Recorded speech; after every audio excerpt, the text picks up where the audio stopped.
Well, let's start the news.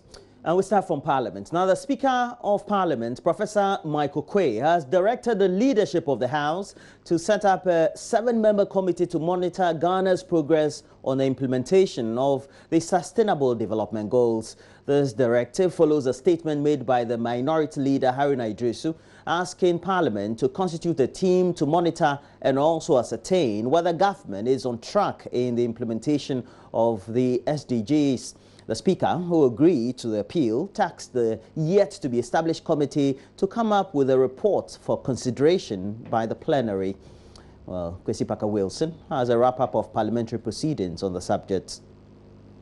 One of the major issues on the floor of the House today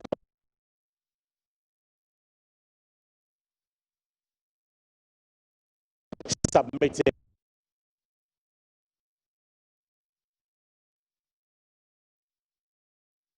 debate between both the NPP and the NDC in the House. From the main room, whether a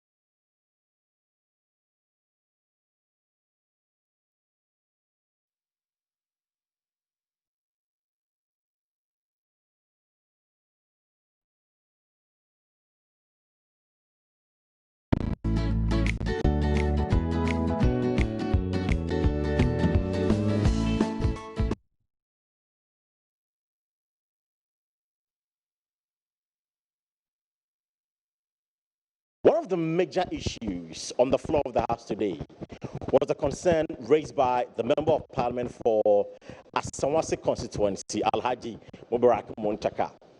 He raised the concerns about the delays in submitting the budget estimate for consideration. In fact, it became a heated debate between both the NPP and the NDC in the House. From the main room, whether a single estimate has been brought in. The Speaker, our colleagues from Foreign Affairs, everybody is here. The Speaker, I repeat, not a single budget estimate is in this House. Which committees? The Foreign Affairs Committee, their estimates are ready. Government machinery is ready. The audit service is ready. Planning is ready. You are asking me where is it? You want me to carry it for you? You want me to give it to you? So for you to stand up and say that, Mr. Speaker, there's no single estimate in this House, it is virtually inaccurate. If we take our job seriously, budget estimates must not be taken lightly. Bring the documents in that are here. Distribute them. The practice where documents come and they just bow and walk away and we don't have copies. It has to stop from now. So the chairman of the Finance Committee, Honorable Mark Esibeyeboa, indicated that Finance Ministry says by the close of this week, that is Friday, the House will receive copies of the budget estimates for their consideration. Now, the Speaker, who is unhappy with the delays, directed with immediate effect that the Finance Minister quickly submits the budget estimates to the House for consideration. It is a fact that budget estimates must quickly follow the debate on the principles so that we can efficaciously do our job. I will want you to, please, you are the most senior person here, convey this immediately to the Honorable Minister for Finance that we want the documents and we want them now to approve them for him. And if we have any concerns, to raise it accordingly. This, I believe, is a genuine parliamentary demand. Please, let us be non-partisan about some of these things. Now, still in Parliament, the Minority Leader, Haruna Idrisu, made a statement on the Sustainable Development Goals. What can Parliament do as a law-making body and as controller of the purse and as the institution responsible for budget oversight and as representatives of the people to shape and strengthen the oversight and implementation of plans and programs geared towards the attainment of the SDGs and Agenda 2030.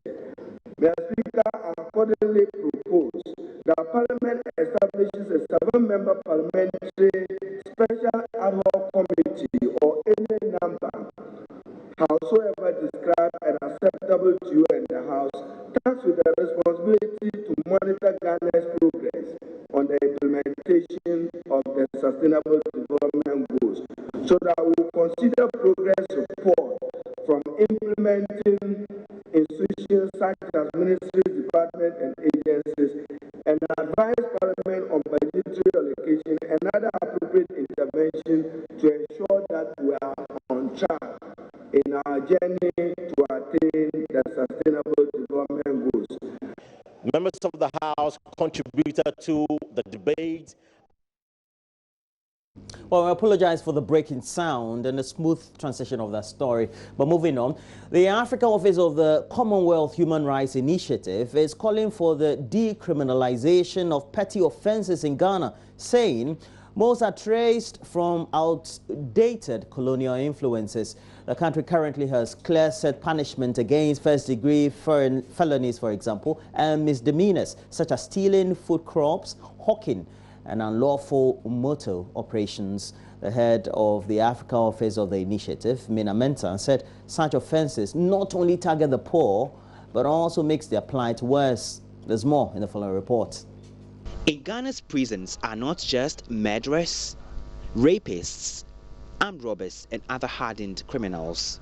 Within those walls are hungry men and women jailed for stealing cassava, young ones arrested for hawking, and other petty offenses. Although there is no clear-cut definition for petty offenses in Ghana, it is a major contributing factor to the overflowing population in prison cells. The challenge of overcrowding, according to the Ghana Prison Service, exists at a rate of over 48.5% from the previous year.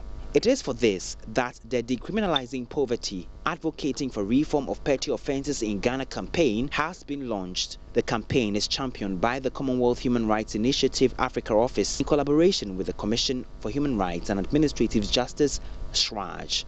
Head of CHIR Africa Office, Mina Mensah, called for decriminalization of the offences, arguing it wrongly targets the poor and vulnerable in society. If you look at our laws, most of them have colonial antecedents dating back from the British system.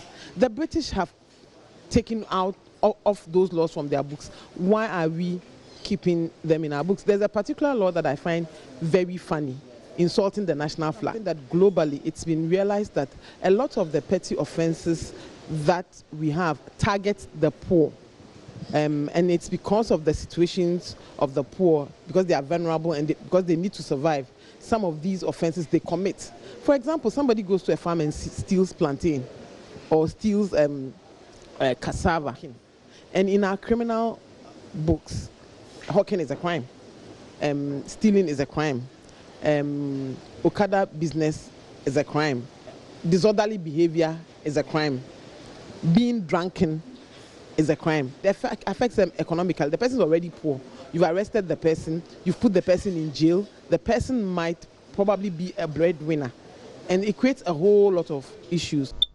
Organizers are proposing non-custodial sentencing as punishment for these minor offenses, insisting that they will serve both the nation and poor culprits better. There's many things. One, there's you can do community work, non-custodial sentencing. In terms of fines, if people are already poor, you give them fines, they might not be able to pay. So what you do is maybe caution them, get them to do community service. We need people to clean up our streets. The CHRI and SRAJ hope to gain public support as they continue to crusade for what they describe as unfair punishment for petty offences. PSCA Nanaya Osafo's report for JoyNews. Now let's turn our attention to some educational stories. First, we'll take you to the Ashanti region. A student of the University of Education's College of Technology Education in Kumasi are calling for expedited action on granting autonomy to the institution, together with the Mampong College of Agricultural Education. The two institutions have campuses and later colleges of the main Winneba campus since the establishment of the university in 1992. It trains currently technical and vocational education and training teachers for Ghana and Africa. The Student Representative Council insists Kumasi and Mampong deserve full-fledged university status. Nana Sensu-Mensah has more.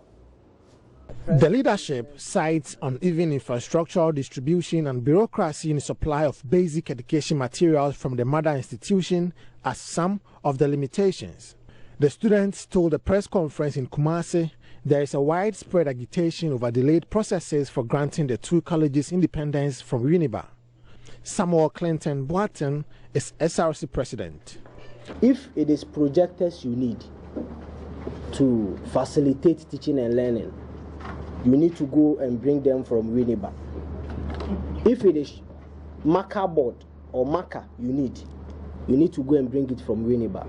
So that is the nature of the situations we face. So for example, if you have a lecture and there are no markers for you to use, you have a lecture that demands that you use computer, laptops, and the computers are not in from Winneba.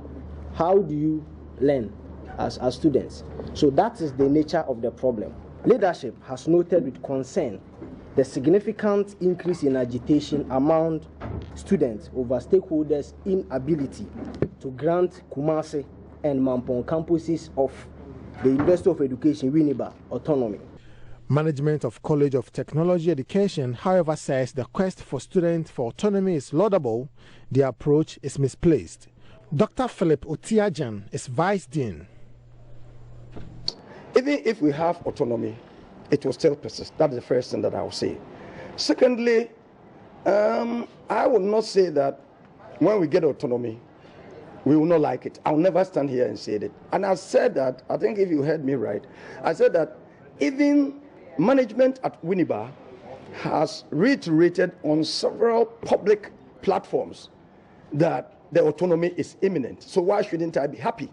The Vice Chancellor, if you were there, you would have known that he himself said that the autonomy is imminent, and it has to go through a lot of legal processes. So we all be happy for the autonomy, but I think that the legal processes too must be fast-tracked, but it must not be torpedoed.